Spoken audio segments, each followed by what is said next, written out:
Hello, everybody. Hello, gamers. Welcome to another episode of the Pixelated Echoes. This is episode 2, and before we get started, I do want to call out some special news. Fuzzy Belvedere is not only the guest of this episode podcast, he will be enacting as my co-host.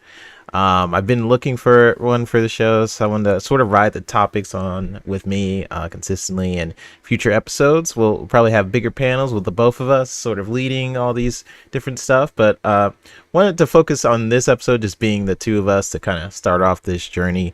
So hello to the chat and future listeners. Something to know about Fuzzy. He is like the racing king, right? He has hundreds of hours in Forza, in GT. I've always appreciated like his unwavering views on these topics. And I'm in another show with this man, FSP, Fun Speculation Podcast, every Monday at 10 p.m. on the Fun Speculation Podcast. He is also a celebrity in our midst, right? Because Felix the cat, if you ever seen his cartoons, that was him. That was him on those cartoons. So, the one and only Fuzzy Belvedere. Hello to you, sir. How you doing? I'm doing great. Thanks again for having me on. Yeah, I do play a lot of racing games. Been a racing fan and car enthusiast most of my life, and it's more affordable and a much easier escape as far as with buying like a video Lambo. games. Yeah, yeah, buying a Lambo in real life, Yeah, not yeah. so much. But having one in the games, it's always fun. But so glad to be here with you, go over these topics and things, and yeah, Yeah, for it's sure. gonna be fun. Yeah, it's gonna be fun, man. We're gonna jump on a lot of these topics. Have you ever, like, drove a car like on those special racetracks they have? They only have it in certain states, I guess. But like, let's say like a Porsche track. Like, have you ever seen one of those around where you live? I I've driven on New Jersey Motorsport Park and Lightning Speedway. That's pretty much right in my backyard. Well, not in my backyard, but not too far away. It's like an hour and a half drive. Drove at Dover. My wife actually gave me a birthday gift a couple of years back where I got the track experience where I got to drive a real stock car. Not the Mm. full speed what you see on Sundays, but pretty close. But then again, I've had some fast cars in my life, and unfortunately, I've probably driven them faster than they are allowed on the roads. But Yeah, I've also taken them to like drag strips and things like that too, and haven't done a full world tour or anything remotely close to that. But a few tracks as far as drag strips and local like the East Coast, Watkins Glen, Virginia Motor Speedway, and things like that. Been that's down to cool. Daytona a few times too. Yeah, there is some racetrack near my house. I guess it's the gosh, I should know this because I did a commercial thing for them. I can't remember. I did some racing commercial thing. It might have been for Lamborghini or something like that. And they only have one near my house, but I would definitely love to go on one of those tracks and try it out. So, what games have you been playing, man? What have you been up to? Well, a lot of GT7. Been also playing a good bit of Forza Motorsport, but I've been playing more GT7 because I have kind of like a custom race setup where I have like a series of like GT3 cars that have their own paint schemes and driver names and everything like that, and do like a 15-minute stint where it's like one pit stop for tires and fuel and Mm. go through that and try to get as much of the race winnings as I can, because they are a little bit stingy on the race winnings overall. They had Mhm. an off week on the weekly rewards or weekly challenges, but been having fun with that. And then there's Undisputed, which is an upcoming boxing game that will be coming to console hopefully either later this year or early next year, but it's been in early access on PC, and they finally released their career mode where you can create your own boxer or try to recreate some other boxers that might be a little too expensive for them to get the licensing on, like your Mayweathers or Iron Mike or something like that. But been having fun with that and revisited Starfield for a little bit. They did a patch where they upgraded the lighting and Heard the about that. environmental atmosphere stuff and stuff like that. So I've been playing along with that for a bit, but really looking forward to that DLC hopefully later on this year. But that's pretty much it. Been and Forza Horizon 5 because they have the weekly cars that you can collect. I Hmm, always got to go back there and get the cars that I missed from earlier in the year when I took a bit of a break from it. So it's always playing catch up on that. nice. Yeah, that boxing game looks super interesting. Like I've always been one of those people like EA. Listen, I understand you really like your UFC. I mean, I get it, but hey, Fight Night Champion was like one of my favorites for a bit. So I'm glad someone else is helming that and at least trying to get a lot of pro boxers in there. From what I've seen, they got some pretty good boxers. They got some of their licenses, and at least someone has to do it, right? So if it's not going to be Yeah. EA, then they're doing a pretty good job from what I've seen. I think there was some balancing issues from what I last heard about. I haven't played it, so I think you could probably talk about that a little bit more. But um, from what last thing I heard was like some balancing issues, but other Yeah. than that, people liked it. Um, Yeah, you they know. they've tweaked a few things. They wanted to work on like the I guess you could say the stamina was probably the biggest thing where people could spam certain punches and not really get tired. They've really made it a lot better in that regard as far as player versus player, but player versus CPU, the CPU still has a bit better stamina, than it probably should, but it's not anything you can't overcome. Like the big thing now is if you like punch yourself out where you're exhausted, you'll be flat-footed and more likely to get like one of those instant KOs against you kind of thing because you can't move as fast and stuff like that. But they definitely up the balancing a bit better than what it's been in the past. About the biggest thing now is just a few like minor bugs. Like I think when you get knocked down or if you knock the AI down, the referee count is a little off sometimes, but it's just something that's in those ongoing fixes that they'll work on. But the Hmm, career mode, it's definitely an improvement over just random boxing matches and things like that. Building that's your good. fighter start from finish. Yeah, it's what a lot of people will be looking forward to in that. Heck yeah, heck yeah. Well, I've been playing. I'm still playing this game. I know it surprises some people. Coffee Talk. Okay. Ah. It's a game. The what you do in the game is in the name. You make coffee, talk to people. That's it.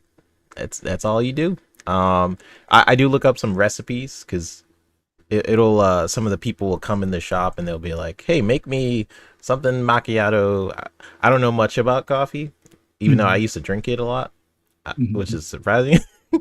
But they'll be like, make me this macchiato with extra spice. I'm like, I don't know what the heck that is. So I will like look up the recipes online, and then they're like, oh, you just add in some cinnamon, and I'm like, oh, okay. For some reason that game has me captured. I don't know what it is, but hey, we're gamers. We all have different tastes.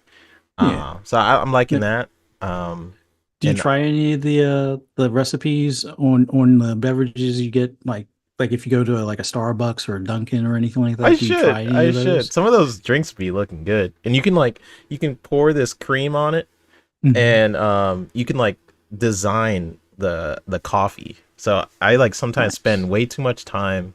I mean, the people who get the coffee, they're not going to be like, "Oh, 3-bit, nice design." It's just I don't know. I don't even know why it's in there. But Caitlin says 3-bit, this literally surprises no one. I know I play a lot of weird games, but hey, it is dope, and I recommend it to people who want to try a chill game. There's no explosions. There's no bada bing, bada boom. It's just you play and make coffee. Caitlin says pause. Listen, it's a good game. Okay, and Caitlin plays like uh, she plays some simulator games right now. What is she Yeah. playing? She's playing like you clean up your house. That's one.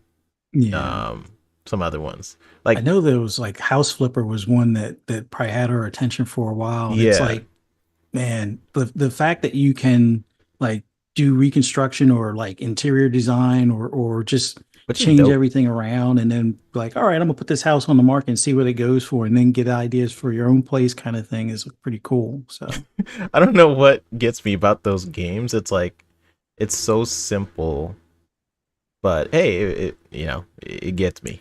It gets me. Oh, Caitlin says gas station. Yeah, gas station simulator or something like that. So I'm playing Coffee Talk still. I kind of don't want to beat it. I know I think I'm on the last chapter. So like probably the next show we have, which is on Tuesday, that show will probably be the time I beat Coffee Talk, sadly. But besides Coffee Talk, I'm playing WWE 2K24 nice. and I beat it. So now I'm just like, well, dang. What do I do now? Like I mostly play for like those type of games. Like I make my own character. I play their story mode, and I just beat it. So now I'm just like, well, I guess I could play online. So I went online. They have like some character customization in there. Like you can download other people's wrestlers. Mm. So they have a lot of weird characters on there. I fought against Elmo. Um, I had a match where I played as the Joker, and another guy's like, "Oh, word," and he played as Batman. I was like, "Oh, I did not see that coming." So I'm having fun with that. So that's pretty cool. And Caitlin said, "Is Izzy liking Lake right now? She's playing mostly back to Hogwarts. She's getting back to Hogwarts Land, but I do want her to play the Lake DLC that you mentioned, Kate. I think she'll maybe like that. I think you said it was like Christmas one. Decado says 3-bit turning Coffee Talk into 100-hour game. It's a super short game, but hey, I will praise that game forever. So I think it's super interesting. Fuzzy, we got a lot of topics to get through today. It's gonna be some good ones, and the first one to get through is the future of Xbox console hardware. And I kind of want to just jump into this main topic because me and Mav kind of slightly touched on this in the previous episode, but I do want to change direction a bit. So Sony and Xbox are going third party in a lot of ways. We know Xbox is working on new tech. We also know that the PS5 Pro is most likely coming due to some things we've been hearing, rumors, etc. Probably coming sometime this year. If the PlayStation does come out first with the PS5 Pro, well, that could be it could be good for initial sales. Like maybe GTA 6 is slated to come out next year. Xbox could have the edge in terms of upping the specs and the hardware. This does get into the conversation on developers actually using that hardware, which is kind of where I want to veer the topic. So I have a quote from Final Fantasy VII director. I think how you pronounce it is Naoki Hamaguchi. I believe that's how you pronounce it. He says, a patch to fix a performance mode visuals is on the way. This is for Final Fantasy VII Rebirth. He says, we received a lot of feedback on whether the graphics and the performance mode will be improved or not. We hear you, and we are currently working on an update patch to improve that aspect. I don't think the release date would be far away from now. So something I've always brought up on these shows is with game developers having a major focus on fidelity and graphics, these new consoles will be probably pushing that power a little bit more. And gameplay and optimization is usually last in a lot of these scenarios. You take that into account, and also the fact that the market leader dictates the specs, right?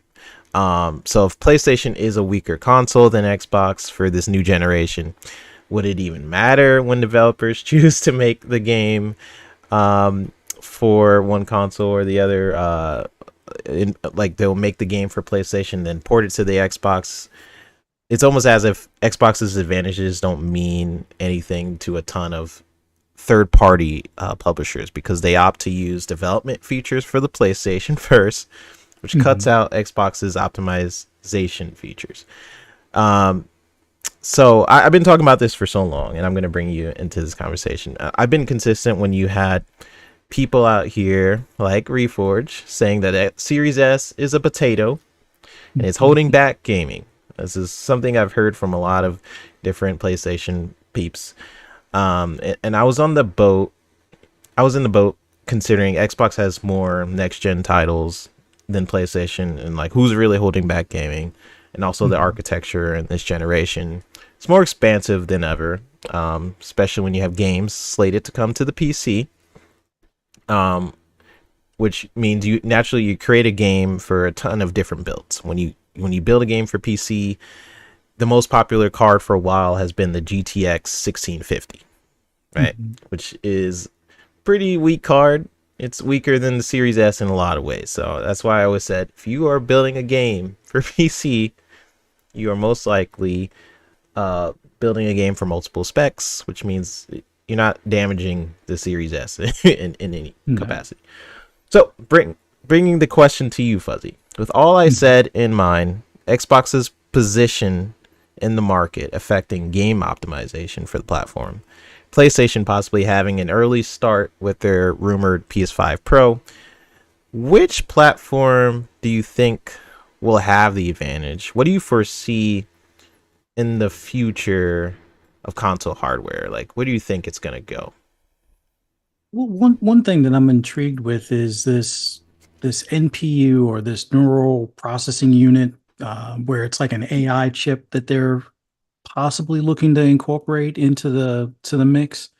And I'm hoping Xbox or Microsoft as a whole takes that in a direction where that can do some of the heavy lifting for the devs in a way, almost like a brute force kind of thing. And what I mean by that is, like, we already have it where, NVIDIA is famous for their DLSS, architecture, as far as being able to improve the visuals of games without necessarily using that high of a resolution. You basically upscale it to some extent and sharpen it.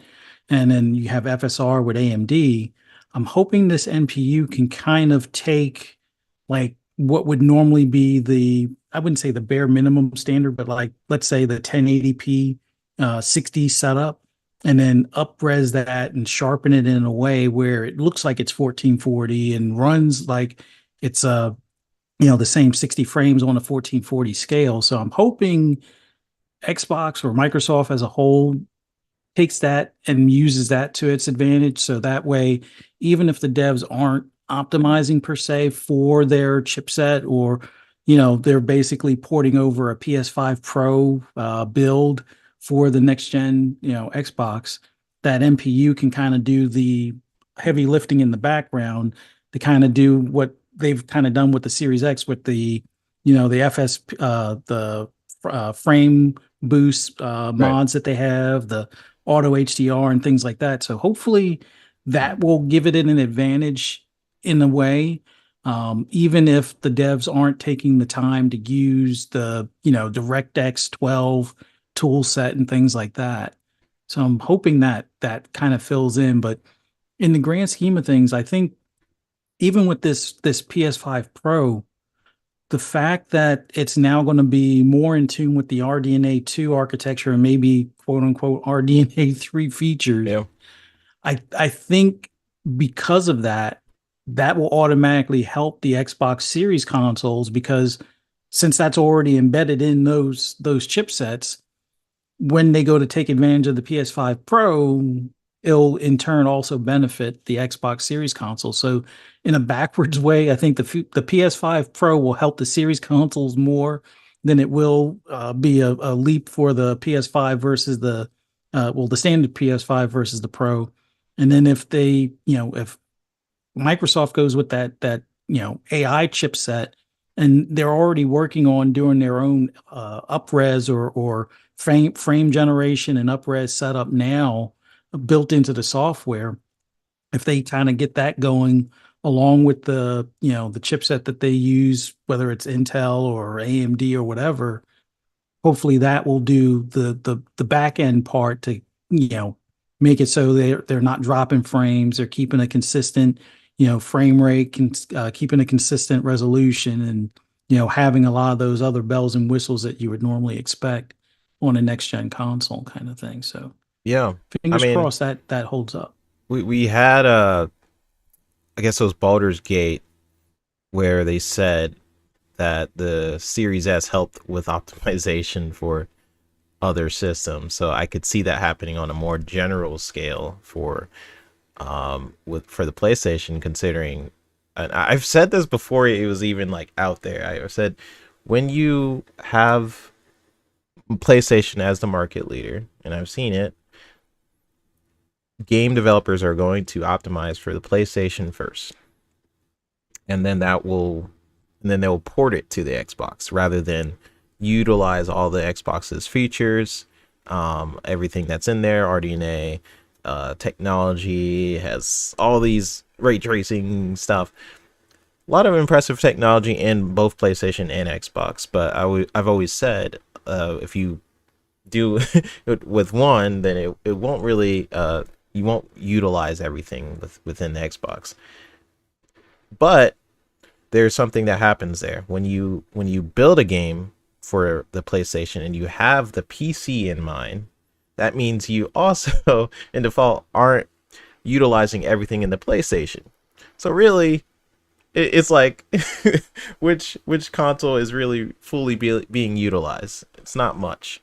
I feel like when you up the specs just naturally on PlayStation and Xbox, that'll benefit the rest in a way, and that'll also work with the PC.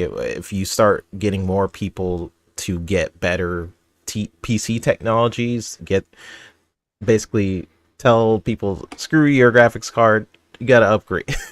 If more developers were more hamstrung about that, I feel like we could start moving a little bit. But yeah, good points in there. Yeah, I feel like the PS5 Pro, it's interesting because PS5 Pro is looking like it might go first. So what do you think that's going to do with the marketing? Like, I do know GTA 6 comes out next year. Do you think Yeah. it's good that they're going first? Yeah, I mean, for them, it will definitely benefit them when it comes to GTA 6, whether they get the official marketing rights or not. I mean, Rockstar is big enough where they don't need anybody to market for them, but I think it will be like a slam dunk for PlayStation when they can say, best visuals or the most powerful console running, GTA 6. Yeah, It will sell itself at that point.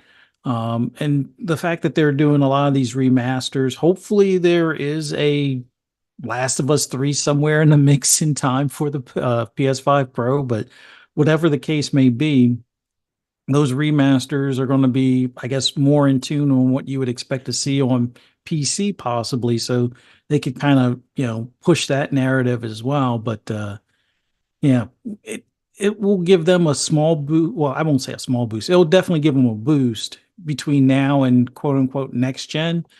But if the following year Xbox, officially releases a next gen console, then that boost will, dwindle, and Xbox will probably be able to say, hey, and we have, 5 or 6 games for the launch lineup.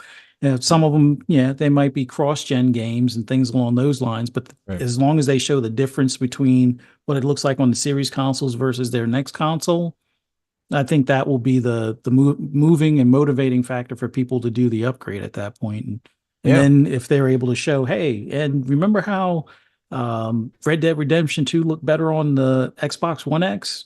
Well, this new series console or Series 2 console is, going to be even better than what you've seen on the PS5 Pro kind of thing. And I think at that point, people will be like, you know what? Let me trade in this PS5 Pro, or let me, instead of building the PC, go ahead and do, a secondary console and get the Xbox Series console too, and, put Game Pass on it and play my, Grand Theft Auto 6 there. And yeah, hopefully by that point, we'll have, another Star Wars game, or well, maybe not the Star Wars game from Ubisoft, but something out there to, be able to play and, wow everybody. And they'll have hopefully maybe Blade by that point. So at that point, that would be like a showpiece as well. yeah. And there, probably was it Outer Worlds 2 would be ready at that point, and probably not too far behind that would be Elder Scrolls. So all of those combined, I think will give Xbox that extra push, following the PS5 Pro, where they are probably at a deficit for like a year or so, but Yeah, make and up I mean for it. that gets into the conversation of what do you define as next gen features, and I think Hellblade definitely pushes that envelope. Grand Theft Auto, just based on what I've been reading from it, of how every NPC has their own sort of timeline, and they have their own like basically they go to work, they'll maybe play tennis, you could follow them and they'll have their own routine. Like stuff like that is I find it is amazing. Like I love stuff like that. Where developers are pushing the industry, not graphically. I feel like graphics are one thing, and I Mhm. do love when people do push graphics, but in gameplay features as well. And you can really utilize the specs that we have now. Just think about all the technology we have now with AI and different stuff. To utilize for gameplay features, and I feel like Rockstar is usually the leader in that. They just, I mean, I heard rumors of the 2 billion or something on GTA 6. I don't know if that's true, but I mean, it doesn't sound that unrealistic to me, from what I've seen. I So mean, they'll probably make that back in the first month anyway. So it would be like 24 hours. Like we made that back. We made that back. yeah. Let's get into some of the comments. So, Arthur One is saying, I wouldn't say it's holding back gaming, but maybe holding back the Series X. I think he was talking about when I was mentioning the Series S. That's the thing, though. I feel like back in the other generations, like if you were to say like the Xbox 360, for example, and the PS3, it made sense to have that argument that these systems are holding back gaming. But now with everything is being like x86 architecture, and you have games that are coming to PC and console and they're pretty similar, um it gets harder to make this argument that a Series S is going to be holding back another console or another platform. I can get that argument, but I at the same time it's the way in gaming engines are made nowadays just to be scalable for multiple platforms. I don't know. It gets into a very complex situation where I don't think it's holding back gaming, because if you look at games that like Baldur's Gate, you look at the minimum specs for that, it's lower than the Series S. So like then you're like, okay, who's actually holding back gaming? It's I don't know. It's hard to say, when games nowadays they're being on this architecture are so scalable, so different. My whole thing is really just being able to utilize the hardware, because you had PlayStation 5, they put all this power into their SSD. What game can utilize it? Probably nothing, because they were like, okay, this game's eventually going to go to PC as well, which means you can't utilize. No PC is going to have those SSD specs, right? So why build your game for all this technology that's going to be on other platforms that can't utilize it? So that's where I was like, what is the point of the PS5s? All that tech that they've been pushing in there, but in hindsight, that actually damages the Xbox as well. So it's like a weird cyclical thing where one platform is affecting another platform's development and another. But hey, it is what it is. We got another comment from Arthur One, says Rockstar didn't utilize the One X when they could have for Red Dead Redemption 2. I thought they did. Wasn't the One X version like better? Yeah, it was better on the Xbox One X, although they may not have pushed it to the The envelope like of the what limit, the like One X was capable of. But by hmm, default, because it had more horsepower as far as, from a graphic standpoint, running at 4K, running, pretty consistent 30 frames, with it being almost like a true like native 4K. I you know, think that's where it had its benefits. Like if they had really pushed it, they may have gotten even, some, more specular highlights and things along those lines mixed in. But yeah, I think the marketing was probably with PlayStation, but Rockstar is one of those development studios where they just want their game to look, as good as it could possibly can, no matter who has Yeah. the marketing. But they may have pigeonholed it a smidge, but it still wound up looking best on X1X. Yeah, that's going to be an interesting case scenario because I do agree with you, Fuzzy. I think Rockstar, whatever hardware they have, they're like, hey, we got to push this to the limit. I do think that's a result of their engine. I believe they have the they initially it was the endorphin engine for the physics, but I'm not sure what the actual engine is. But What it was, Rage or Rage 2 or something yeah, I was like gonna that. say But Rage, but that just sounded like ID Tech. I'm like, is that right? But no. Yeah, I guess it could be the Rage engine, but whatever engine they have, they definitely utilize that hardware to its limits. That means there are performance disparities on different consoles, like the PlayStation, Xbox. If the Xbox is more powerful, so far we've been seeing Rockstar just push it a little bit more. yeah, We'll see what they do with the GTA 6 with the PS5 Pro coming out. I mean, we'll see. And then we yeah. know there's an Xbox in development. I'm going to actually pull up something on the screen. Okay. So this was Brooklin, codename Brooklin, the Xbox Series X refresh, where this was the leaked document. I guess it's safe to show now. It's been in articles, stuff like that. Where for our audio listeners, it's a leaked image of the Xbox X, the new Xbox that's slated to come out. I guess it's basically just a discless Xbox is a short summary. But it says Brooklin, that's the code name, will deliver 4K Gen 9 console gaming with more internal storage, faster Wi-Fi, reduced power, a more immersive controller, and a beautiful redesign that elevates the all-digital experience of the Xbox ecosystem. I want to show this because it's possible that plans have changed. Where they're going with this console, or this is what we're gonna see. I don't know. I'm not in the headquarters of Xbox. Maybe they're still planning Xbox to have a digital version of the Series X still. I mean, that's pretty much where we're headed in the future. So that could be the case, or they could be like, listen, we could probably get ahead of the PS5 Pro right now and introduce and just really just be like bam. We know there's been a deal with Intel. Hmm. um I forgot how much it's worth, but something like billions of dollars Yeah. in collaboration with Intel. I mean, it looks like that's going to affect consoles as well, so we may not see Xbox partner with AMD the next go around. I mean, could be a feature. We'll see. We'll see. But this was the leaked document for what is possible in their Xbox future plans. We'll see if they still go this route. Arthur one says 15 billion. Okay, so it's 15 Yeah. billion. That's a lot of money. I wish I had 1 billion.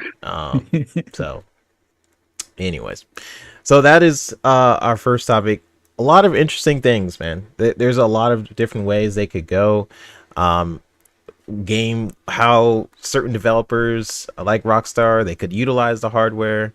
Other console people, they will go to the market leader. So sadly, that's how it's been for a while.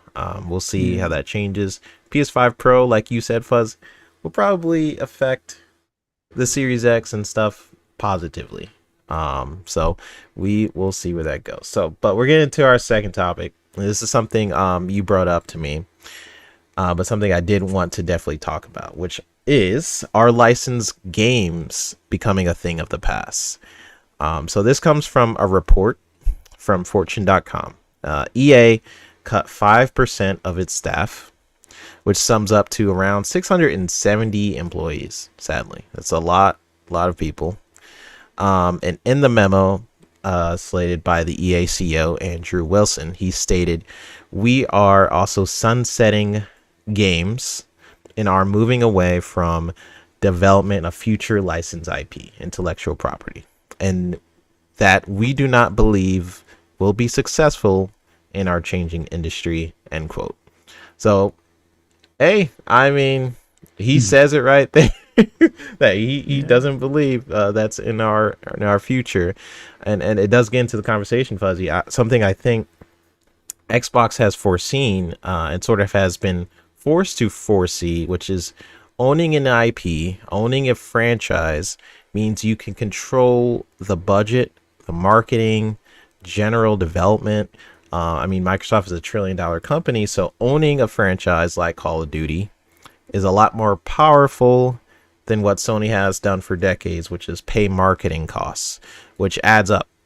Yeah. It really it really does add up. So, um, and we've seen in the Insomniac leaked documents talking about how much Sony has to pay for licensing fees for Spider-Man to their platform. It's like more than half the budget goes to Marvel for just using the character.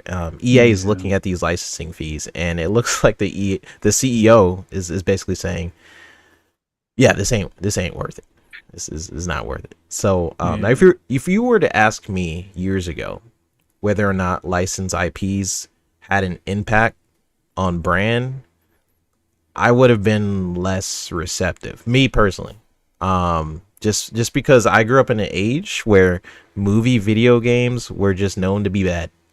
They were just, True. we had so many bad video games where, or like we had Superman 64, certain Hmm. ones I like because I like that's just me, but I knew it was bad. I knew what I was Yeah. playing was a bad game. Um, so yeah, I grew up in that age. So eventually, I think it started clicking when around the time maybe Arkham Asylum released that Yeah. licensed media can be special. It could be AAA. Hmm. And a great video game all in one. But I do see that not everyone is willing to take that cost for a game that may or may not sell very well. People are going to get in the door just based on the name. That's a powerful thing. But when you consider development costs, just license the character, I mean, I'm pretty sure that leaked document had like, I don't know, 200 million something for X-Men video game Yeah. and all this different stuff. So, with all that considered, Fuzzy, are licensed games becoming a thing of the past? What do we think? It does stand a chance that some developers or publishers will walk away from it. I mean, right now, I know Xbox has two big ones in the pipeline with Indiana Jones and Blade, but I think they'll be fine with those because I don't think they're going quite as far with the $300 million budget of like what Spider-Man was doing. I think they're going to be, a little bit more budget cautious, but still, focus on the game itself. But places like EA, they've had hit or miss with like Disney and the Star Wars franchise. They've were almost extorted by FIFA with the licensing for that. So when FIFA, I think, went to them and was like, yeah, the license is like $2 billion, and they were like, nope, not worth it for us right now. Um, and they're selling just as many copies with their football club naming convention. So I think at least for like EA, they'll definitely see the value of walking away from it. I no idea how far along the Iron Man game is. Hopefully that's still in the pipeline. It's sad to hear that the Mandalorian game has been, shelved or canceled at this point. Yeah. Um, but for EA, it definitely makes sense considering, well, if you got to give up almost half your revenue for the game to the actual license holder, and all they did was just basically allow you to use the license. Sometimes that can make you feel a certain way where it's like, hey, we did all the work and we have to pay you this much. And then you look at like with the Insomniac leak, where they're bundled consoles. Like I get it for the software sales and end of things, that all makes sense. But when it was like bundled with a console, they were getting a bigger chunk of like the console value. That Yeah. how are they entitled to that type of deal? But I don't know. I when you look at a lot of these places, I can't see them wanting to pay, especially somebody like Embracer now. Like, although I know they own like, you know, Tomb Raider and stuff like that, but the Lord of the Rings thing that they had, Mm. um, They that's going to got me for be a Gollum. valuable thing to hang on to. And maybe they probably should have charged Amazon even more or something on that regard. But yeah, it's definitely when studios are not meeting numbers that they expected, and having to do percentage layoffs because their targets aren't met. Yeah, that's probably one of the easier ones for them to kind of say, you know what, we'll just take what our in-house IP, or we'll make up something. Although new IP is always a big risk, but I think at this point that risk of a new IP versus a licensed IP, where you're paying somebody else all that extra money, I think it might be more convincing to just go that route with the new IP at this point. Yeah.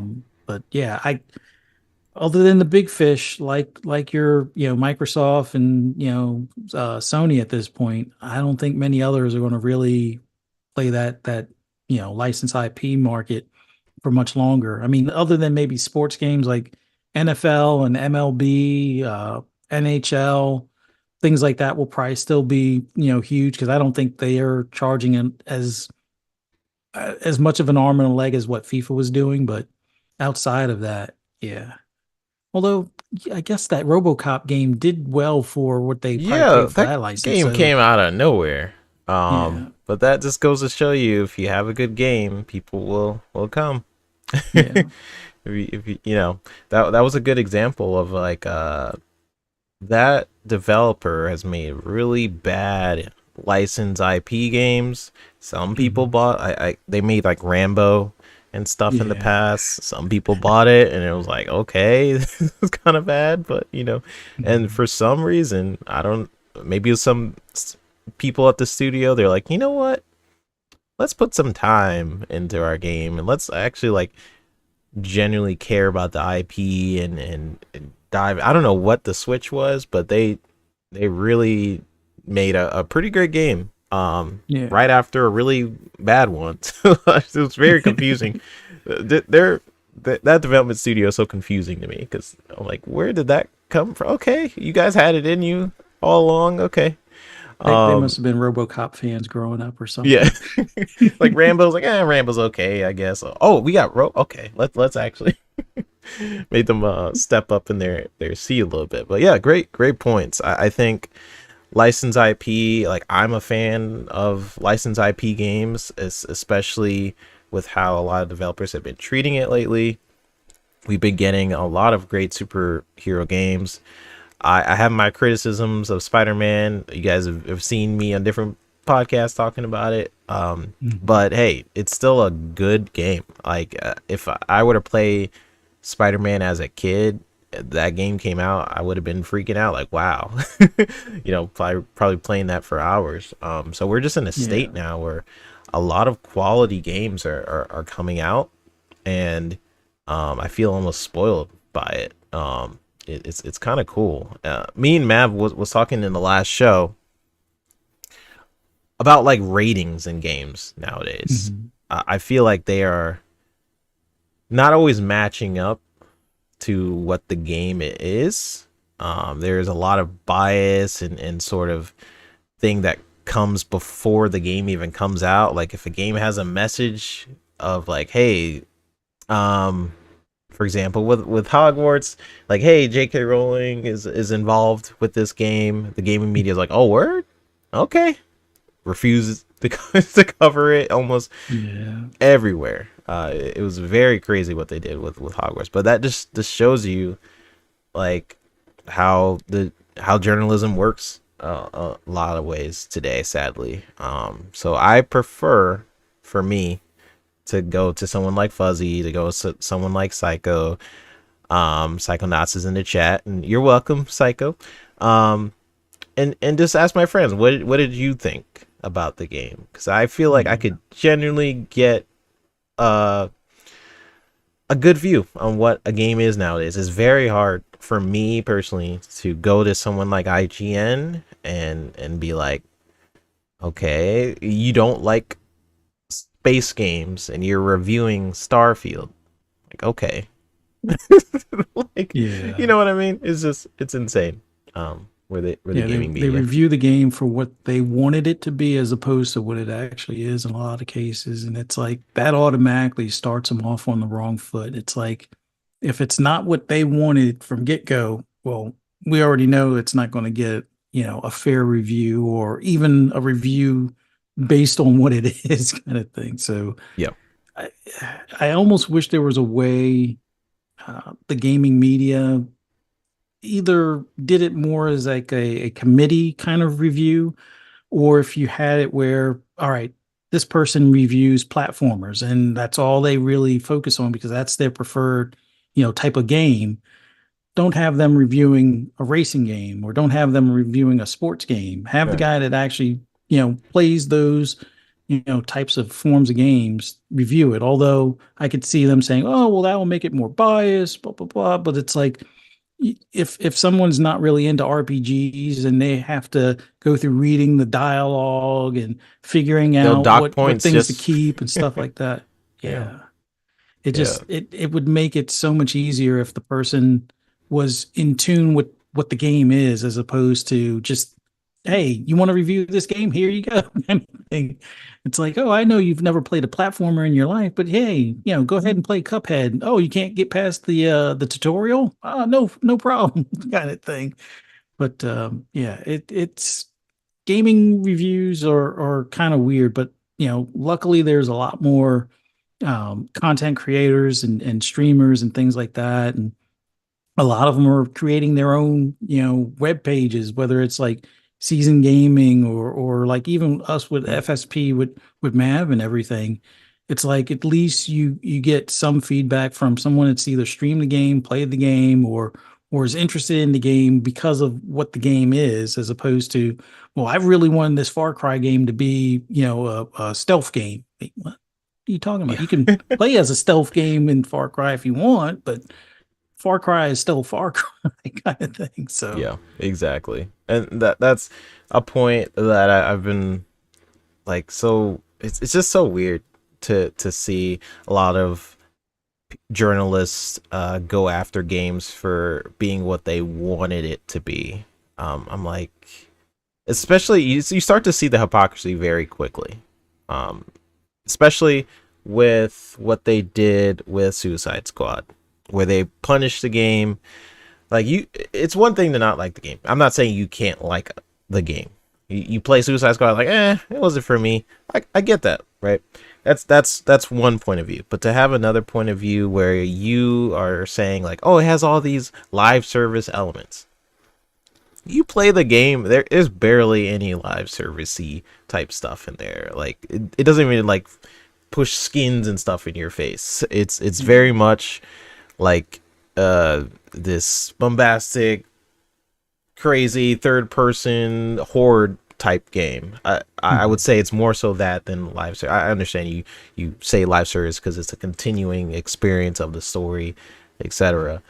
But to basically say I hate live service games, it should die, and then like a few days later talk about how great Helldivers is and how live service games are great like in a couple days from each other. I'm like, okay. It's like, oh, it really just goes into, at the end of the day, value what you like to play. Don't listen to these journalists out here because they are all agenda based. They want your clicks, and that's my view on it. I Mhm. really I can't go to these sites like IGN and stuff because when I go to it and look at their views on games, it doesn't represent my views on Yeah. games because I just enjoy gaming. I enjoy if it's a live service game and It's third, like online multiplayer. I know what I'm going in for. I Mhm. enjoy those type of games. If it's a game I don't enjoy, I don't play. It's that's just, it is what it is. Um, so I got a You mean couple. you don't play a game for 400 hours and give it a bad review? I mean, some people that's something people did with Starfield, right? Played like 400 hours, like trash. Yeah, how you gonna play a game for 400 hours? You say it's trash. I would not waste my time on any game for 400 hours and then say it's trash. Like, I think my Yeah. most played game, which surprised me. I thought it would be Halo because I love Halo. Mm. It was like WWE 2K14 or something. Mm. Like Xbox did this sort of a event. I think you did it as well, Yeah. where you could play as like an avatar or something and run around and see your achievements. Like, um, yeah. And then I seen most played game like WWE. I'm like, what the heck? Like, I would not seen that coming. Did not see that coming. All right, we got a couple things in our chat. For one, Cipher Type. He says, I feel like licensed IP games got consistently better when the license holders stopped trying to rush to tie the games to a movie. Yeah. Good, good point. And force an adaptation the devs didn't want to make. You got anything to say on that? I feel like it's a Yeah, great point. there were a few of them out there that it seemed like at one point they were going to be rushed to kind of meet the deadline of a movie. Like Mad Max seemed like it was going to be that one, but luckily they allowed it to kind of breathe on its own kind of thing. That's another one that I really enjoyed as of recent. With like even though it has the look of Mad Max, it's not really tied to the movie per se, other than the look. But Yeah, it was a true Mad Max type of game, and I loved how they structured it. Spider-Man is definitely been one of the better ones where it's not necessarily tied to the movie, but a good one in general. Arkham were always good ones. I mean, RoboCop was another one of recent that it was a good license IP type of one. The Battlefront ones, if it wasn't for some of the stuff that, early on with the microtransactions, but mm, overall, like they had some good points to it as far as like the heroes and the battle, like the was it 15 versus 15 or 32 yeah. versus 32 for some of the bigger battle stuff. And even Squadrons was pretty cool as well. But yeah, they've definitely gotten better when they're not tied to having to come out in time for the movie kind of thing. Yeah, that's a great comment. Props to you. We got another one that says, "Hey, episode 2 from Delroy. Awesome to see." Yes, episode 2. It's kind of the launch to me and Fuzzy's journey throughout these episodes. So it's gonna be really fun. I'm excited. Excited to join me for these shows. Um, I seen another one. Susa says Xbox tax. I feel like I'll get into that on this next topic a little bit. So keep that in mind, Susa. I'll keep that sort of bulleted for now. But yes, Xbox tax. But Bold Alpha Wolf said earlier, how much do you think the budget for Blade is? Hmm. Hmm. I considering it's Microsoft, I would say it's probably 150 million plus range. Yeah. But I don't think they'll need to necessarily go much beyond that. Like I know they have a lot of the in-house tools as far as whether it's mocap stuff or some of the engine stuff and tech that they need. A lot of that's their own proprietary stuff, so they don't have to necessarily pay a third party. But I think the 150 million for at least the making of the game and then whatever advertising that they want to throw on top of that. So I think it will probably slide in under the 220 mark with advertising or marketing. But Microsoft is at least from what we've heard, minus maybe, Halo Infinite's budget, because that was rumored to be like 500 million. But then again, that's rumored. Yeah. We don't necessarily know it was exactly that. But Microsoft seems to be pretty reasonable with their budgets on stuff. We don't really hear of them going too far overboard. I mean, look, like the closest was the game that they canceled, Scalebound, because the dev was working on everybody else's stuff instead of theirs. But everything else seems like it's been on point for budget. Everwild might be the other wild card, only because it's like they've had to kind of go back to the drawing board, but Yo, we still don't know what the budget that's one is of those on that. But studios I feel like someone needs to be like, whoosh, like see what's going on over there, like because Everwild, yeah, those are one of those cases like they need to get it into shape a little bit, have some pressure. That's where I always go back and forth. Where I believe in Xbox's vision to let studios breathe and do what they Mhm. need to do. We've seen what happened with Lionhead Studios, where they basically said, you are only going to make Connect games going forward. We've seen how that how that worked out. They died as a studio very quickly.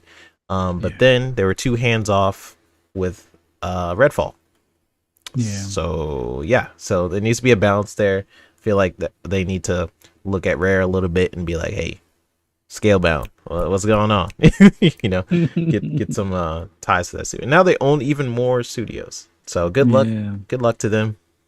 Uh, I was at an Xbox studio. They did pretty good when I was there, but hey, they got a lot more studios now from when I was there. Yeah. All right. So this topic has been on my mind for the past few weeks. Thanks to everybody in the chat. You guys are awesome for engaging in our conversations and keep it up. So yeah, so this topic has been in my mind for the past few weeks. The Xbox gaming community. If you are on, I guess mostly Twitter, right, and you follow these content creators, they've been in several modes. Mode 1, I hate Xbox now. I'm Mhm. throwing my Xbox in the trash. But I guess I'll get it out and I'll still play, but I hate Xbox. That's mode 1, right? Mode 2, Xbox should give away all of its games. This is good for all gamers. Peace, love, and happiness, right? That's mode 2. The complete opposite from mode 1. Then you got mode 3. I don't agree with Xbox putting games everywhere, but we'll see where the industry is headed, right? That's kind of how I've defined what's kind of going on in the gaming industry sphere, and people are kind of maybe more so in what mode 2 or 1. I would say I'm more mode 3. I'm just kind of like, hey, they're a trillion Same. dollar corporation. They're gonna do what they need to do. Um, so I've had to block a lot of toxic people in this community that attack others. Like guys, I don't know how clear I need to get to get it through to you guys that these trillion dollar corporations, they do not care about you. They don't care about Fuzzy, Psycho. They don't care about us. Now I'm a fan. That's that is like I have my preferences. I think people get those two things mixed. Like Mhm. that's why I would say fan and fanboy are different. If you're a fanboy, no matter what the company does, you're like, oh, I'm team Xbox. I would describe myself as a fan. I have a preference towards the Xbox ecosystem. But these companies don't really care about me at the end of the day. So I feel like Xbox is in the camp of at least communicating with its community pretty well. Um, Mhm. Now there's communicating with the community, and then there's the messaging part that is like not good. So it's like weird. Yeah. They communicate with the community, but how well do they communicate with the community? That's another topic. But after all this backlash, I do feel like them communicating with the community could lessen, because half the community would jump on these rumors without any Mhm. facts for one. I am going to call some people out. This is not tied to Fuzzy, but I feel like I need to call some people out. You had people like Reforge or Xbox Era saying Starfield is coming to PlayStation, doubling down on those rumors.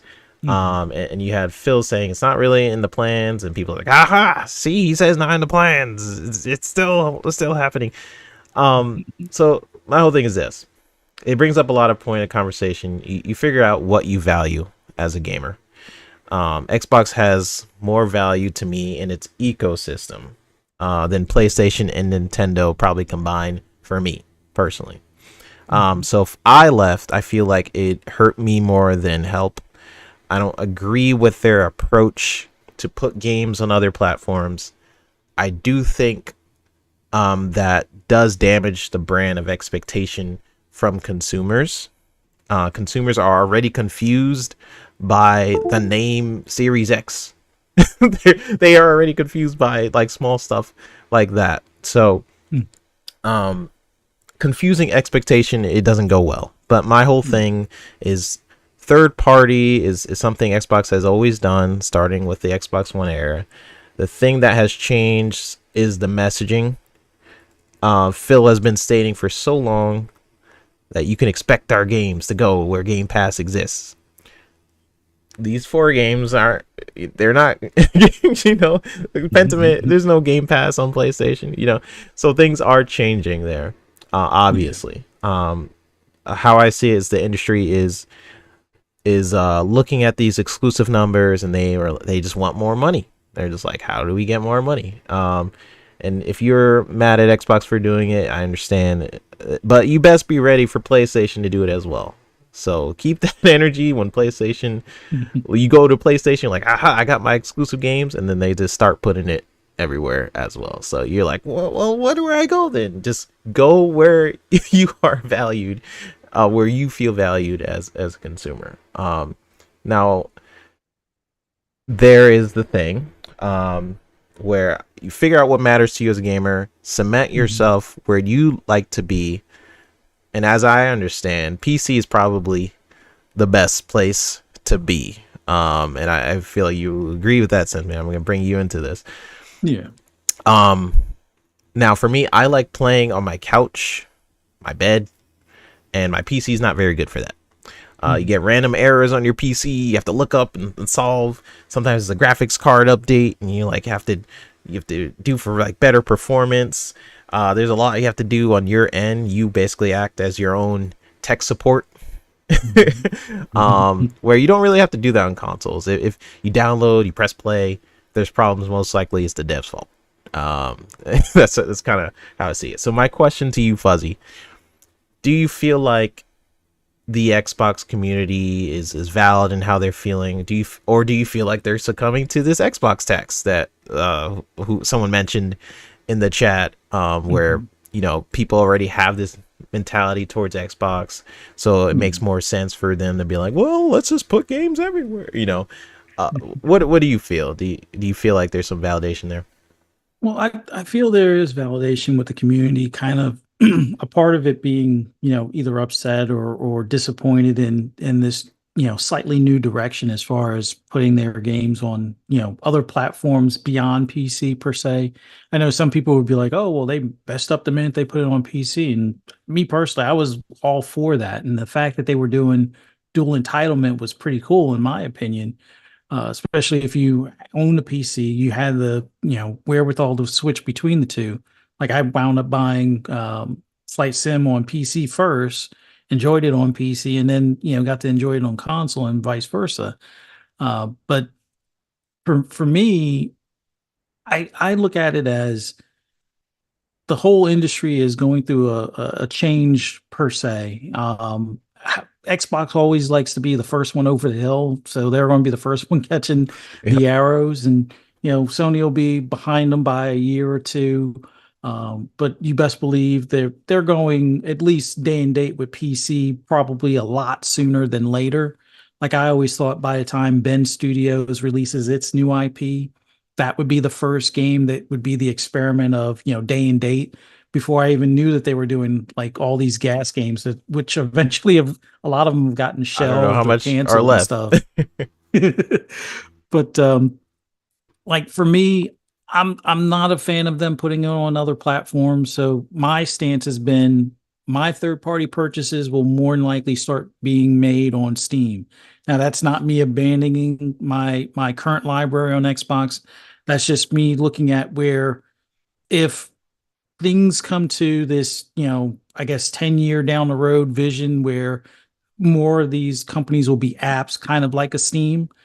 Steam is already kind of the leader in that. So why not, start to build that library a bit to some extent. But like when it comes to the first party stuff, still keeping my Game Pass subscription because that to me ultimately is the biggest value additive within the Xbox ecosystem. I mean, sure, there's the ease of like the online, the friends list, the integration of a lot of co-op games or multiplayer games and things like that. Like I've learned early on that Xbox is the better platform if you're going to play a multiplayer game. Like for me, it started with Destiny on PS4, and it was like everybody that I would get teamed up with that wasn't like from my office or something like that because I would game more than the people at the office. So it's like, Mm. oh, I got to be in here with randoms. Well, none of them were on mics. None of them were killing enemies. They're running past enemies to get to the final boss. So it's like, with no communication, it's like, what the heck is going on? Or at least me being in the early days of Destiny. So it's like, I came over to Xbox and played the Division, and it was like a whole different like world. Like everybody has a mic. It's like it's a rarity to not find somebody with a mic or something like that. And you have it like, oh well, let's go this route and get this boss and you'll be able to get these drops. And it's like people actually like try to help each other through a lot of these games and things. And you wind up meeting friends that you wind up keeping for decades and stuff that you game with on a regular basis through that. So that aspect of it is always going to be appealing with Xbox. The fact that Game Pass is this you know curated go to for their first party stuff makes it easy to try out the games before you buy them, kind of thing.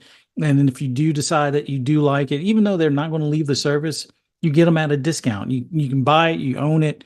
So if it ever did leave the service, or if you ever decide to cancel the service, you still own that game. But that try before you buy and then buy at a discount is a huge advantage. And then just a lot of the other like little mini things in the Xbox ecosystem that people kind of take for granted, like smart delivery. That yeah, everybody said, Mhm. oh, it's a buzzword. In the Yeah, cloud. not a buzzword. It's the Yeah. well put in place feature as far as upgrades to the game and things like that that are easy to go with. You're save in the cloud wherever you go, whether you play it on PC or you play it on console, or you play it on mobile through the cloud or something. Your save picks up from the last save point, and then quick resume. All of those things just make it so that platform as a whole is still my preferred one. But it's I wouldn't say it's almost interchangeable with PC, but it's so dang close for the most part.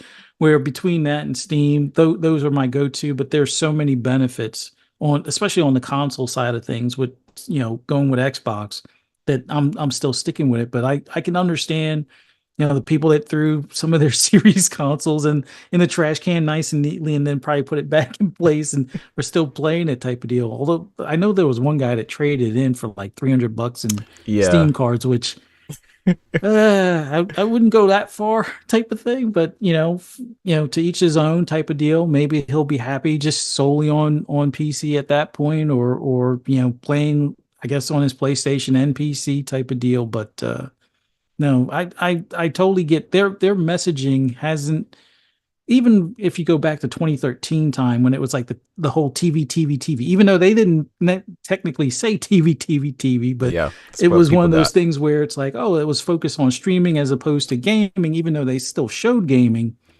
People took it the wrong way, and it just, they never quite recovered fully from that deficit that they kind of put themselves in. And they've kind of done that all throughout the years, whether it's oh well, we'll work on VR, and then VR doesn't really take hold in the Xbox ecosystem. But now you start to see some of the fruits of their labor where they had a partnership with Meta, and now if you have a Meta Quest 3, you can play your Xbox series on like a big screen through that peripheral and stuff. So a lot of things don't always happen when they say they will or how they will, but eventually they work towards it, but a lot of times Xbox winds up being ahead of the curve and it, doesn't get well received at the time. But then you look back at the whole DRM, always online. And, I mean, even single player games are always online these days. So Yeah. it's like you couldn't avoid what they were trying to tell us. And then we kind of lost out on the benefits of, being able to trade in games or sell games or loan them to 10 friends kind of thing. So sometimes Xbox is, too thinking too far forward, but as a result, because the messaging isn't, grabbing the audience that like it should, or explain to the audience in a way that they can apply it to what they're doing on their console, they wind up catching, all the flack or the Xbox tax. And when Sony does it, it's like, oh, it's a great thing. But when, when PlayStation does it, it's great. But when Xbox does it, oh, it's like the worst thing. Like not having a first party AAA game in 2022. Oh, well, Xbox is dead. They have no games. And then now PlayStation doesn't have a first party AAA exclusive for 2023. And that, hey, it's a good thing because that way it gives you time to enjoy all of these third parties. Like nobody was saying that about Xbox in Hmm. 2022. So it's Xbox is a victim of their own making to some extent, but when it comes to the fan base, I I understand they're for some of them being upset, other ones, continuing to chug along and be happy with their ecosystem because there's so much to look forward to with the new games. But the infighting is probably the part that I hate the most. Hmm. Like just I I I get everybody has opinions and sometimes they're not gonna, see eye to eye, but that doesn't mean to take things to a personal level or constantly go after people. It's like you made your point. All right, they made their point. Move on. If you agree, you agree. If you disagree, agree to disagree and move on. I mean, the hobby is about gaming, not arguing or infighting or whatever you want to call it. So Yeah. it's just a strange time right now, but hopefully, you know, especially considering, Hellblade's what coming in May and we got a lot of games coming out this month. Hopefully everybody will get past whatever Yeah, this once is once these and games get come out, back I'm to sure people gaming. will be like, all right, I'm mad at Xbox, but I'll be right back. Yeah, some sort of thing going on. Yeah. But Fuzzy, man, a lot of good points. A lot of good points. You kind of tackled a lot of what I was thinking about with in terms of the Xbox tax of within the media for how they treat different platforms. I feel like I had this whole post on it. People called me the tax collector on different streams because I had this long post about why I think there's an Xbox tax, Hmm. what that means for the media, and how I essentially summed it up was this goes down to even development.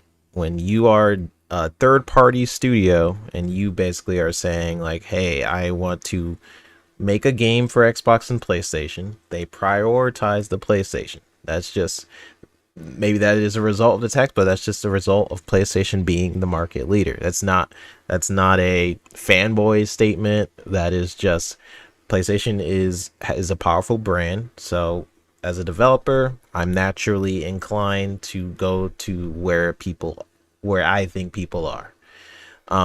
So that affects how I even develop a game.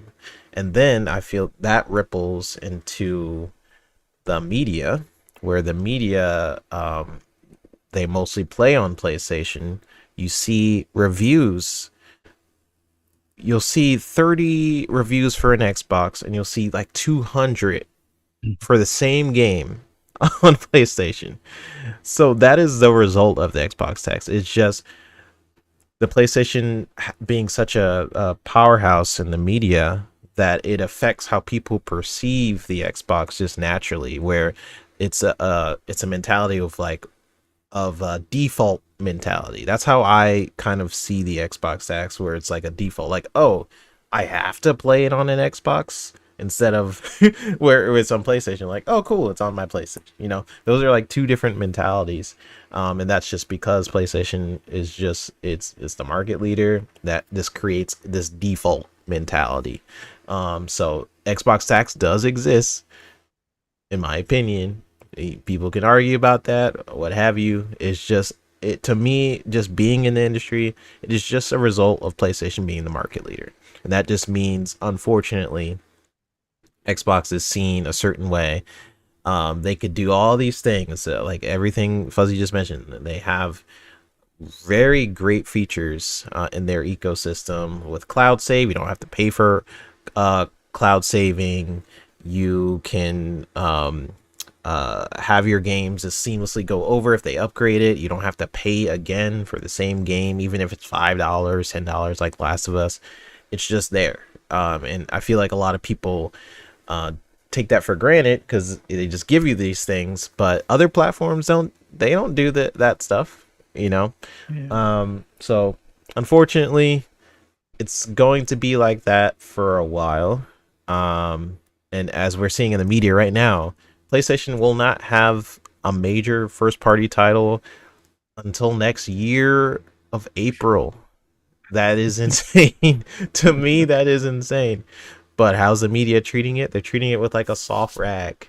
They're basically Mhm. saying how it's a good thing, that PlayStation has no games and how we have too much to play anyways. This is the game. You know, there's Final Fantasy. There's other games. Yeah. Um, where when Xbox had no games, it was there was articles about the death of Xbox and how it's awful and how Xbox is gonna die and Phil Spencer is leading them on a sinking ship, etc., etc. How I've seen it, and I think how even Microsoft sees it, Xbox knows their market position.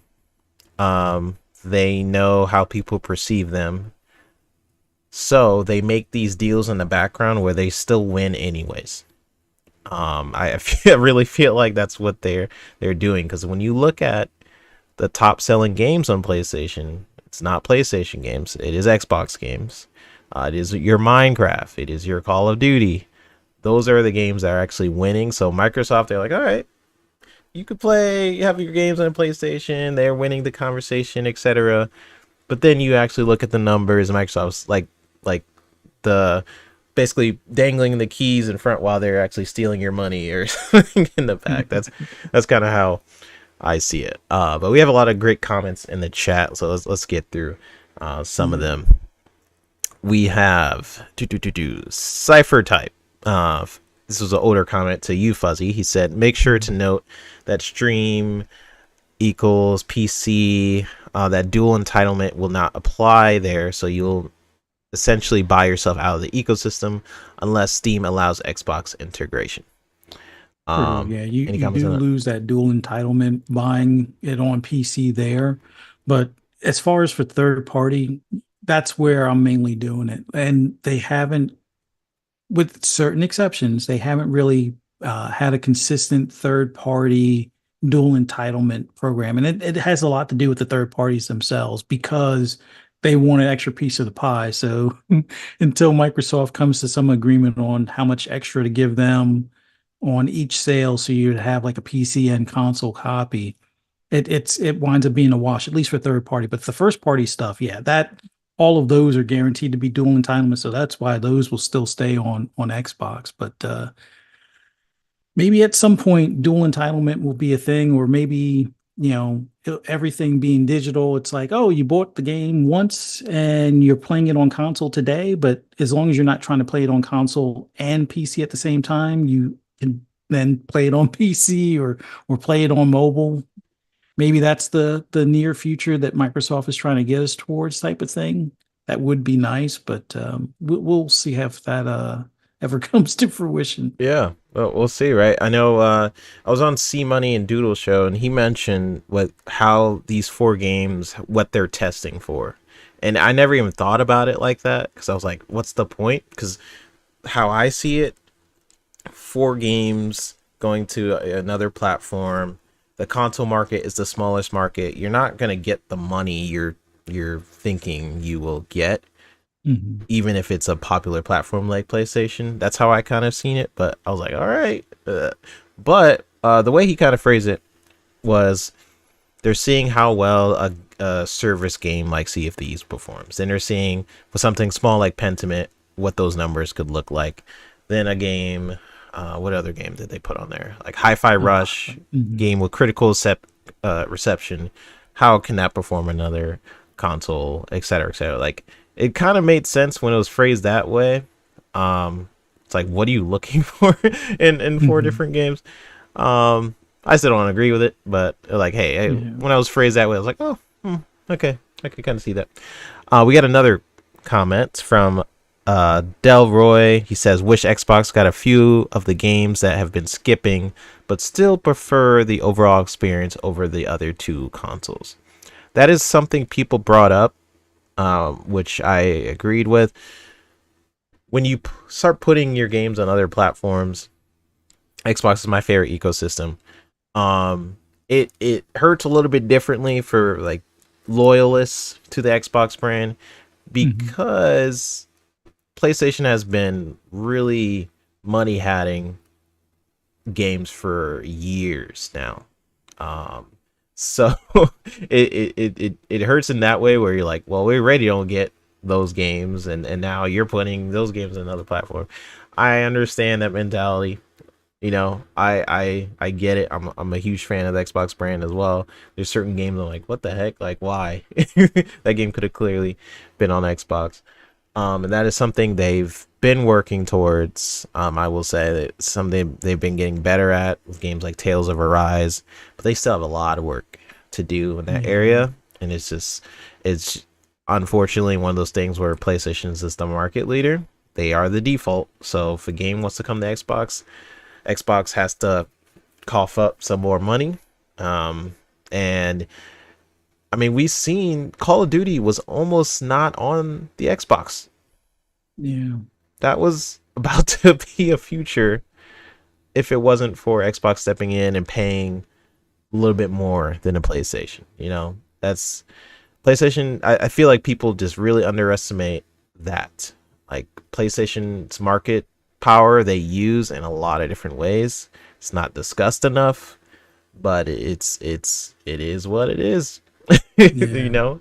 Any Well, the comments on fact that? that they even Fuzz? had that crossplay tax, Mm, where they charge a developer for how many sales they might lose because the game has crossplay.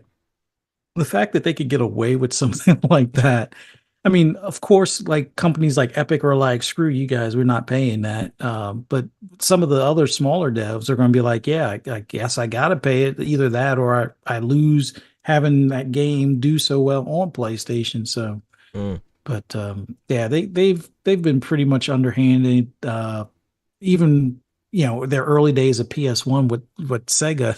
So they've had some time to kind of perfect their dirty dealings or backdoor dealings and stuff like that. Yeah, they've gotten better and better with it. You know that scene on Star Wars Episode 3 where Anakin has the hood and then he's just like that and he has the evil eye. Mhm. That's how I picture Sony sometimes. They just be like, goodness, Order 66. Yeah. So Cypher, he has like a four-part thing for both of us. Okay. So he says, and I'm gonna read all the different types he has. So part one of four. I've posted this elsewhere, but what do you think of this hot take? Historically speaking, PlayStation has never been successful in the gens they won. Everyone else was just unsuccessful. PlayStation 1 and 64 cartridges, Sega issues with Saturn, PlayStation 2, Dreamcast couldn't bring Sega back, GameCube coming off the 64, Xbox was entering the market, part 3 of 4.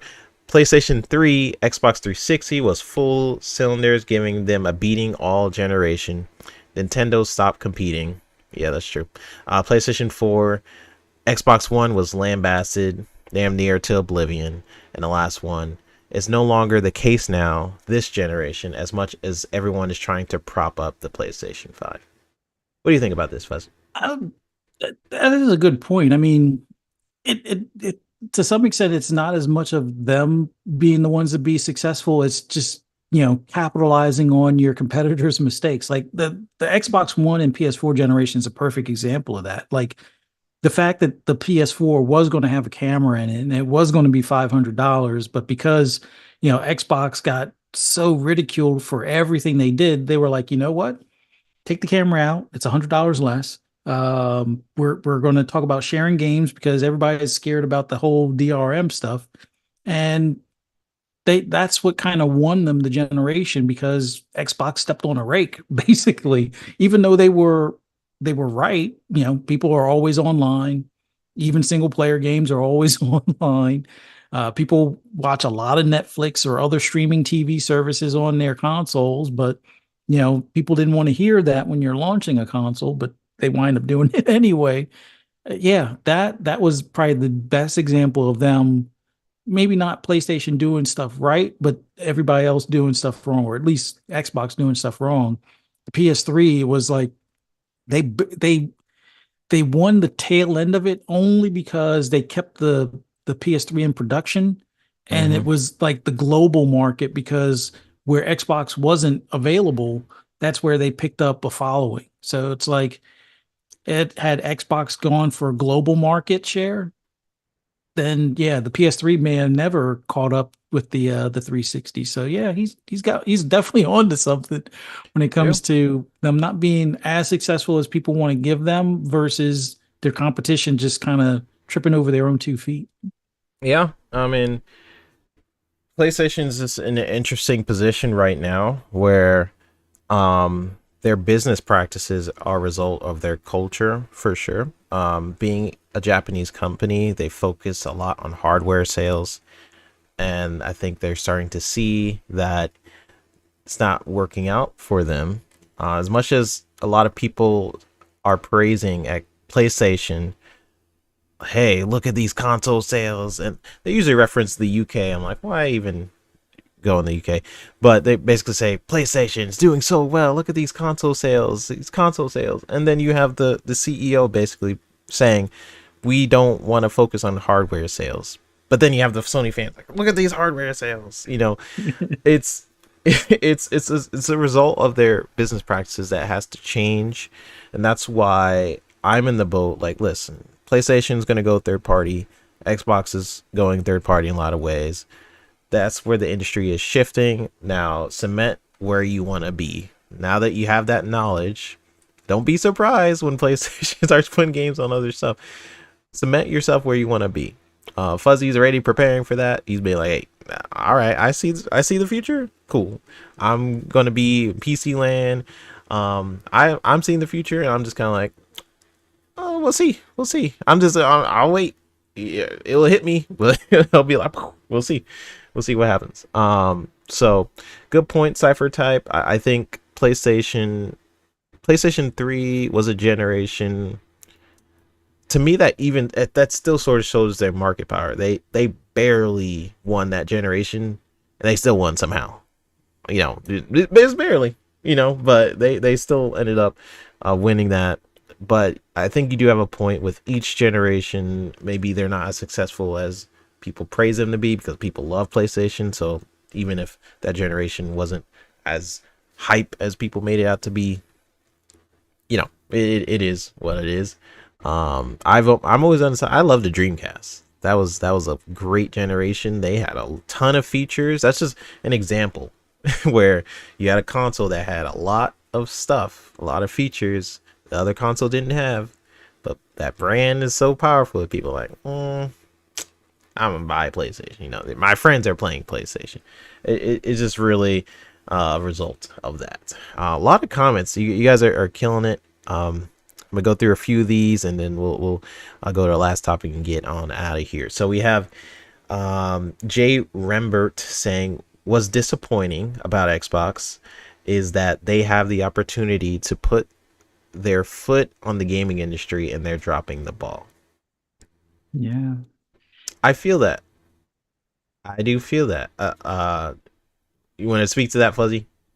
Yeah, like the fact that they now can put Call of Duty in Game Pass and market the Series S as under $300 and get 3 months of Game Pass to play Call of Duty, like that in itself should be enough to sell them another 20 million consoles pretty Yeah. easily because there's a lot of people still on PS4 and Xbox One. So I think for those that haven't transitioned to the next gen, that would be the easiest thing because if they're looking to play Call of Duty and they could get a Call of Duty in a subscription and probably have access to the earlier ones in that same subscription, that seems like a no-brainer at that point. And plus now you have, Crash Bandicoot. Like I've joked about this before. Like if it means putting Aaron Greenberg in a Crash Bandicoot costume, have him out front of Sony with a bullhorn talking about, hey, we heard you didn't have any games for 2023. Here's 4 games this year. I mean, it may not come across quite as well as like some of the previous ones, but at least poke fun at Sony. And if it means poking fun at yourself, but showing that you have so many games that you are willing to share with the other guys, plus you have all of your first party that's going to drop this year, Call of Duties in Game Pass, Diablo's in Game Pass, and I think they have so many tools at their disposal that they're if you're unless you're under a rock and you're into gaming and still decide to stay under that rock, there's no doubt that you would want to pick up an Xbox just for the fact of either Call of Duty, Diablo, or Crash Bandicoot, or just Game Pass in general. Which another thing that's weird to me is they had that deal with GameStop for so long. Like it's been Mm, like 2 years, 3 years since the yeah. beginning of this generation, and they just did like a couple of weekends ago a Game Pass demo. It's like every day should be a Game Pass demo at a Yeah. GameStop kind of thing. Like I know some of the stores don't have the displays like they used to, but I don't know why they don't. Like that should be an easy thing. It's like, hey, come in here. Even though, yes, I know Digital Foundry was like, oh well, their Sony's play streaming service has 800 games. Yeah, but some of them are PS3 games, which they really look like PS2 and PS3 games. Yeah. So all of that aside, show the 400 plus, current gen or at least the between previous gen and current gen games that are in Game Pass, some of them being brand new and day one in Game Pass, have people coming to the store. It's like, yeah, for these 5 games alone, if you were to try to buy these right now, it'd be $180 or 100 or 200 and some odd dollars to buy all these games, or you could spend that in a year and have access to those games plus 800 more games. They go in and out of the service plus their first party, and I think people at that point would be like, oh wait, oh, and for the doing the demo, you get a 5-day trial. I think people would be going back and forth to the store, and but you would still get a sale out of a Series S out of them. You would probably still get at least a 3 month subscription out of them, and they probably would forget to cancel it or wouldn't want to cancel it because they're still playing Call of Duty or they're still playing Starfield or they're still playing Forza or something along those lines. So Facts. Facts. I preach the word, Fuzzy. Yeah, I mean, I'm in marketing, right? And I I've talked to so many different people about Game Pass, and you'd be surprised how many people don't know what it is. I'm like, guys, it's like the Netflix of games. Like you can just download games, basically like subscription service. They're like, what? That exists? Like, why am I having to do this? Like, Xbox needs to have something like what Fuzzy just said. What I would do is like what PlayStation did to Xbox, right? Where you're like, this is how you share a game. I would get a bunch of PlayStation games and be like, you could buy these, or you drop it, just download it right into Game Pass. I would do something like that if I was the marketing head. So Xbox, if you're listening, hey, I'll do it. But yeah, I mean, they've been getting good here and there, but I mean, that's a major complaint that a lot of people have been talking about with Xbox is like, listen, market your stuff. We should be seeing Game Pass on billboards. We should be having IGN talk about Game Pass and all these big sites. Like, that needs to be a thing going forward, especially if you want to hit. I think Phil said he wants to reach, was it billions of gamers or something like Mhm. that. Well, you're hitting a number for Game Pass that people are they're successful, it's profitable, but Microsoft is looking for more. They are looking for to reach even more people. The way to do that is putting Game Pass on other stuff and also figuring out how to market that thing so people actually know what the heck it is. And it doesn't help that Xbox is only in a few countries. That's also another conversation. Like they are only in a few countries, where PlayStation and Nintendo they are everywhere. Yeah. So they need to expand for sure. A couple more. We got Decado saying I have only owned PlayStation 2 for one game, PlayStation 4 for a couple exclusives, PlayStation 5 for a couple exclusives. Can't really speak much on that. And he's talking about Cypher. That's honestly that's how I've been using my PlayStation. I use it for when an exclusive comes out. It's my exclusive box. I use it for Spider-Man, God of War, when those games come out. And guess what? They're not gonna have a game for a while, so it's gonna be dusty for quite some time. I'm imagining. Um, but I guess after April, maybe I don't know what game would come out. Maybe God of War, or I don't know. What game do you think will come out during that April next year? What studio Hmm. is even ready? I considering Insomniac has been the team that have been carrying PlayStation, I always thought it was either going to be Wolverine Mm, or possibly that Venom game. Like I hate to say it, but I think that's the only studio that's close to having something ready. yeah. And Cypher Type, he says 3-bit. Did you just say have IGN talk about it? I hate to break it to you. Listen, in the beginning of the show, I talk about how much I don't like the media, IGN and stuff, but that doesn't change the fact that they're still the power name in media. I wish they weren't. Because they are some terrible journalists over there. I don't really care. Like I do not like IGN. But unfortunately, they still hold power, and I feel like people need to know that. Like IGN, what they say, how they review holds weight to the point where even PlayStation, they will give developers bonuses depending on how well a game does. If a critic score is like it reaches like 80, 90, these developers get bonuses. So unfortunately, these developers or these publishers and articles, they hold weight. I wish they didn't, because I do not like IGN, but you need IGN to talk about Game Pass and all this different stuff. I don't want to talk or have have to talk about this, but IGN, Game Critic, all these crappy sites, Xbox has to bend the knee a little bit to Yeah. those sites. That's just the way it is. All right, we'll do one One thing I more. would like to see them do would be like for the Halo series on Paramount, have Ooh, like a sizzle yes. reel for the game itself during that, or when Fallout comes to streaming TV as well, have like a sizzle reel where it's like, oh, play all the Fallouts in Game Pass or something like that. Like I know those services don't typically have commercials, but at least have a sizzle reel or maybe have it incorporated in the credits for those that actually still watch all the credits and stuff like that. But they Yeah, gotta, you know, take advantage where they can, kind of thing.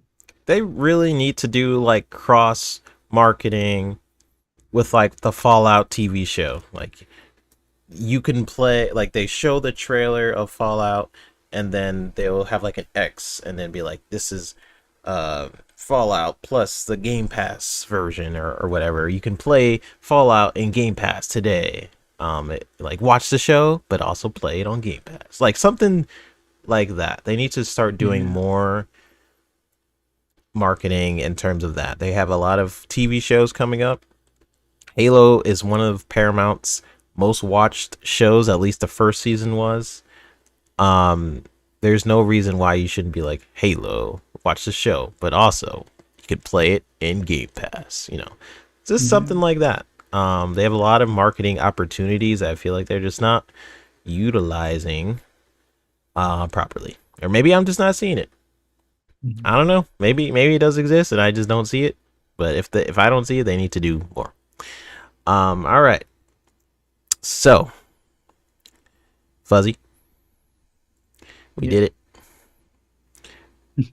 And I think that's it. We're done. Fuzzy, please tell me or tell people where they can find you. What other channels? What are you doing? Oh man. Well, this was awesome having this conversation. I greatly appreciate it. It was a fun time. Sorry we didn't get to everybody's questions in the chat, but thank you Mm. guys in the chat so much for coming out and watching us. For those that want to hear more of my rambles and rants, you can always find me on Twitter. Although a lot of times I'm not making as many posts as I used to, but you can find me on Twitter at fuzzy_Belvedere. You can also find me on Double Barrel Gaming for Xbox Lunch Break Special, 12 noon tomorrow on Mr. Boomstick XL's channel. And then later that evening with 3-Bit, Mav, and Psychonauts. Jasper is going to be taking a little bit of a break right now, but you can catch us for FSP on Fun Speculations channel at 10 p.m. Eastern Standard Time. And then you can also find me on PTK Blam's channel on Saturdays at 8 p.m. Eastern Standard Time with PTK Blam and Pong for the Shop podcast. And then we got something special coming up on Tuesday, right? Yes, Tuesday. Please tune in on Tuesday. It'll be myself, Fuzzy, with Fun Speculation and the King of Davids. Okay, so that's going to be a great show.